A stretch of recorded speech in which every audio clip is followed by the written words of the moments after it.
bienvenue dans l'info de ce mardi 29 novembre. Tout de suite, le sommaire. Plan d'aide, l'État prête 18 millions d'euros aux collectivités territoriales de la Sarthe. Piquet de grève aux ateliers SNCF du Mans, 16 emplois sont condamnés.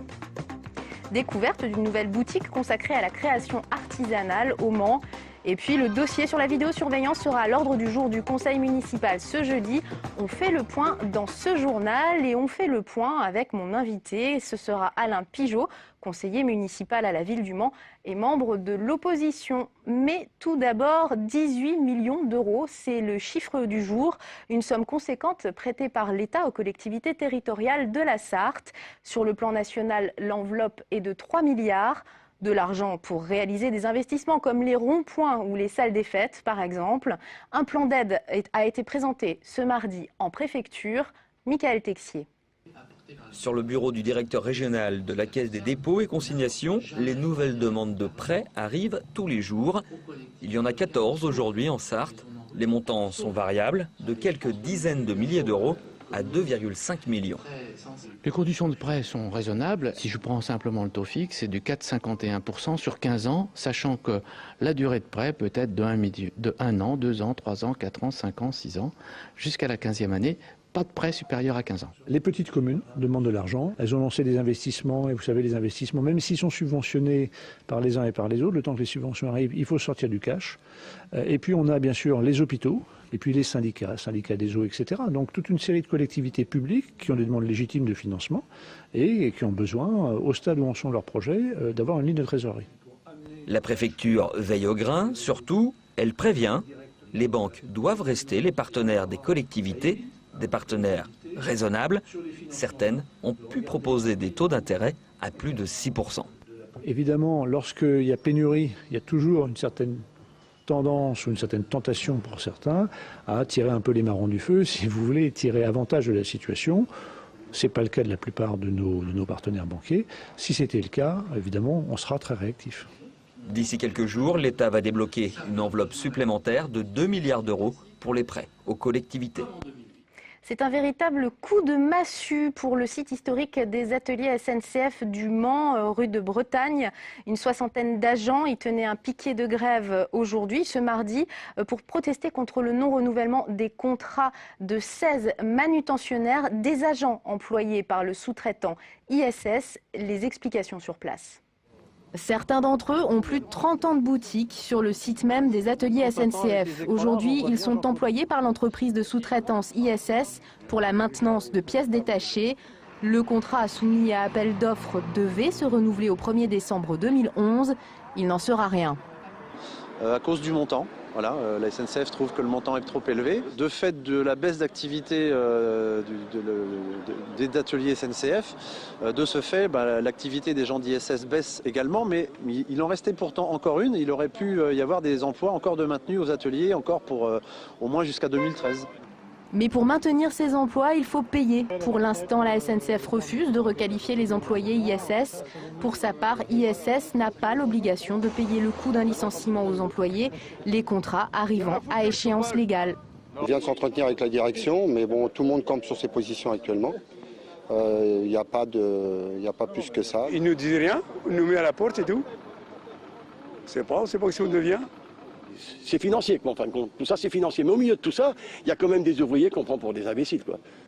La direction de la SNCF affirme avoir fait une proposition d'avenant au contrat au prix du marché. ISS, de son côté, n'a pas souhaité répondre à nos questions.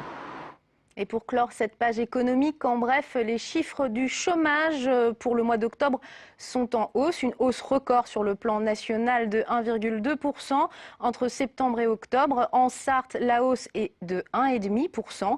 Dans les Pays de la Loire, le nombre de demandeurs d'emploi sans activité approche les 140 000. Manifestation, une trentaine d'orthophonistes étaient réunis devant la préfecture ce midi. Ils s'opposent à une réforme de leur formation. Elle mettrait en place 2 niveaux de qualification. Je vous propose d'écouter le point de vue de Gaël Henry, orthophoniste à Sablé-sur-Sarthe. Il y aurait 2 niveaux de métier, effectivement, ce qui n'a absolument aucun sens au vu de notre pratique. L'orthophoniste est généraliste, il peut soigner toutes les pathologies. En campagne, vous n'allez pas demander à la personne qui a un accident vasculaire cérébral ou bien une personne démente ou un enfant de faire 50 km pour aller chercher l'orthophoniste spécialisé. Allez, la vidéosurveillance au centre-ville du Mans, c'est la question qui fait polémique au sein même de la majorité municipale. Ce mardi, en conférence de presse, les Verts et le parti de gauche réaffirmaient leur opposition au projet. Quoi qu'il en soit, les pour et les contre n'auront pas à se prononcer définitivement au conseil municipal de ce jeudi. Karma Duquesne. Le débat sur la vidéosurveillance ne prendra finalement pas fin ce jeudi.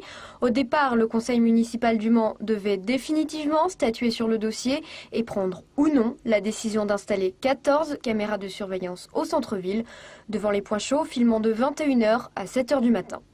Finalement, le maire du Mans, Jean-Claude Boulard, proposera ce jeudi, lors d'un conseil municipal, de lancer un appel d'offres sans ordre de service. Les Verts, qui avaient lancé le débat, quitte à diviser la majorité, devraient, s'ils suivent leur ligne de conduite, refuser cet appel d'offres. Les élus écologistes prendront la responsabilité et voteront de manière à ce que la position du parti soit respectée.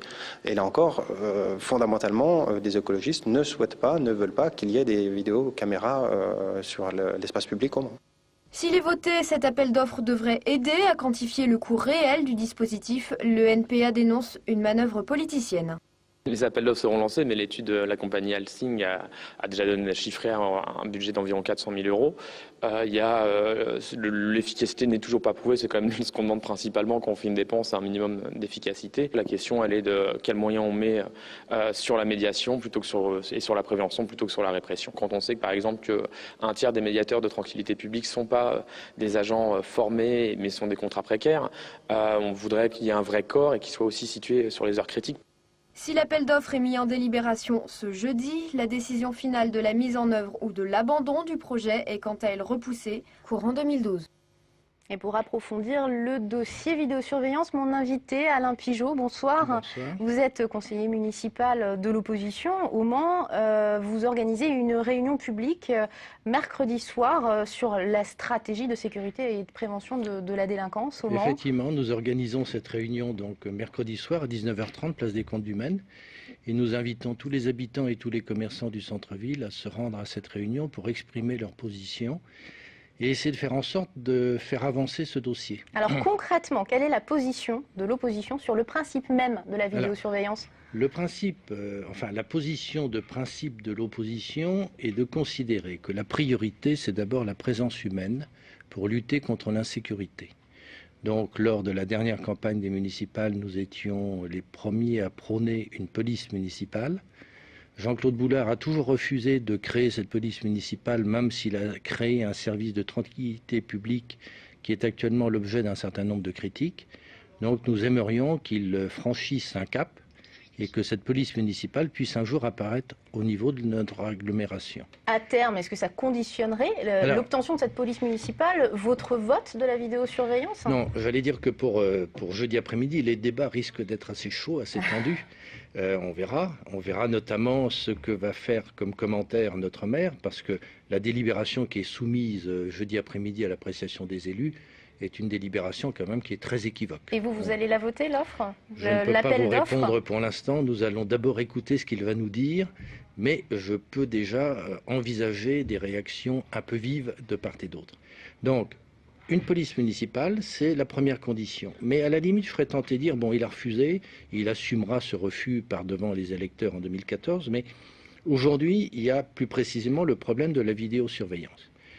C'est un moyen complémentaire. C'est un moyen complémentaire pour la tranquillité du centre-ville. Ce n'est pas un moyen qui, à lui tout seul, va assurer le paradis au sens du centre-ville calme. C'est un moyen complémentaire qu'un certain nombre de villes ont choisi.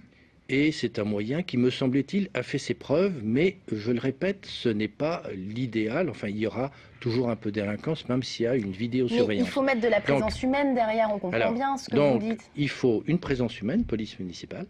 Il faut un complément qui est cette vidéosurveillance sans mailler toutes les rues du Mans en vidéosurveillance. Le projet, c'était 14 caméras. On est prêt à négocier le nombre de caméras en fonction des lieux concernés, parce qu'effectivement, il y a des lieux où cette vidéosurveillance est nécessaire. Et ce que nous demandons, et là c'est un désaccord profond avec Jean-Claude Boulard, c'est que cette vidéosurveillance donne lieu à un contrôle immédiat des images. vous avez deux conceptions de la vidéosurveillance. On enregistre les images et c'est un moyen pour la répression. Et puis il y a la vidéosurveillance où on regarde les images, on fait intervenir la police nationale et là c'est un moyen de prévention. Et on préfère la prévention à la répression. Et c'est là où je serais tenté de dire que Jean-Claude Boulard, il est pris à son piège. Il veut trouver une solution consensuelle, il n'y arrive pas. Je pense qu'à un moment, il va falloir qu'il tranche dans le vif et qu'il impose sa décision. Je ne comprends pas d'ailleurs la position des Verts. Lorsqu'ils ont organisé une réunion publique, j'ai entendu un élu vert du conseil municipal, et pas le moindre de ces élus, puisque je crois que c'est le chef de groupe, qui a dit que les services de tranquillité publique s'appellent police municipale. Nous ne sommes pas contre. Eh bien, allons-y. Créons cette police municipale en essayant de faire ça à budget constant, parce que je reconnais qu'aujourd'hui, les collectivités ont des difficultés financières. On en parlera également jeudi après-midi. Mais essayons d'avancer.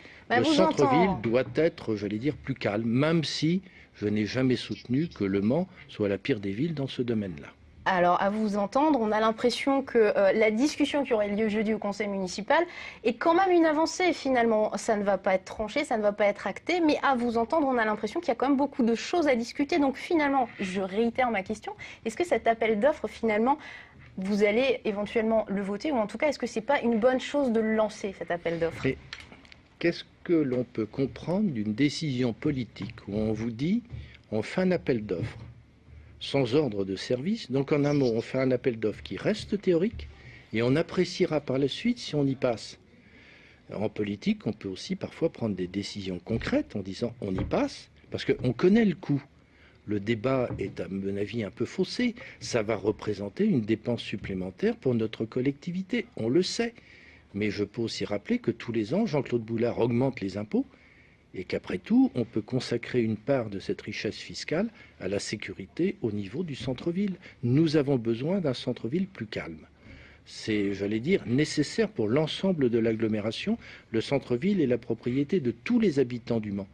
Donc, depuis 2 ans, on attend ce débat. Je crains que ce débat nous laisse un peu sur notre faim jeudi après-midi. La suite après le conseil municipal, alors la suite, de jeudi. Jeudi soir, il n'y a pas de problème, vous connaîtrez la suite. Merci d'être venu nous en parler sur ce plateau. Allez, sport en bref, l'athlète Abdelatif Mefta, qualifié pour les JO de Londres en 2012, ne rejoindra finalement pas le club Endurance 72 comme c'était prévu initialement. C'est une annonce faite par le président du club dans Ouest France. Il évoque des raisons financières. L'athlète reste pour le moment dans son club attelé 72. Allez, pour terminer, c'est le moment de faire vos cadeaux de Noël. À un mois de l'échéance, vous rêvez d'offrir des cadeaux uniques, mais vous avez peur que ce soit absolument hors de prix. Une jeune Sartoise a résolu le problème. Elle vient d'inaugurer sa boutique au Mans et on y trouve des articles de créateurs pour toutes les bourses. Diplôme en poche, cette jeune Mancelle de 27 ans est sortie de l'université du Maine l'année dernière. Son dada, promouvoir la création artisanale sous toutes ses formes. J'ai fait un stage au sein de l'association des métiers d'art de la Sarthe pour organiser le salon de Noël des artisans créateurs. Et depuis, je suis restée bénévole pour cette association-là. Et j'ai rencontré tous les artisans. Et l'idée m'est venue de leur proposer une vitrine au centre du Mans. Des bijoux créés au Mans pour une dizaine d'euros, des meubles en carton d'une créatrice de Coulennes pour un peu moins de 100 €. Paul René veut rendre accessible la création locale. Son secret, connaître personnellement la vingtaine de créateurs qu'elle promeut. Il faut être sensible à la création, ça c'est sûr je pense. Après, il faut voir le travail de qualité qui peut être fait. Donc oui, il faut avoir un petit œil quand même. Avoir l'œil et être un peu artiste soi-même. Pour sa maman, venue l'aider à agencer le magasin, le choix de Paul René ne doit rien au hasard. Depuis qu'elle est petite, elle crée. Elle a créé, en fait, mon époux et moi-même avons chacun une collection, lui de dauphins et moi de chouettes. Et nous avons chacun dans nos collections des petits articles qui sont uniques au monde, tout simplement. Et elle excelle dans ce domaine de création.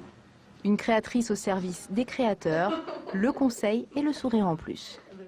Et voilà, c'est sur ce sourire que l'on termine ce journal. Merci d'avoir suivi cette édition. On vous retrouve bien sûr très vite pour de nouvelles informations. D'ici là, passez de très bons moments sur notre antenne.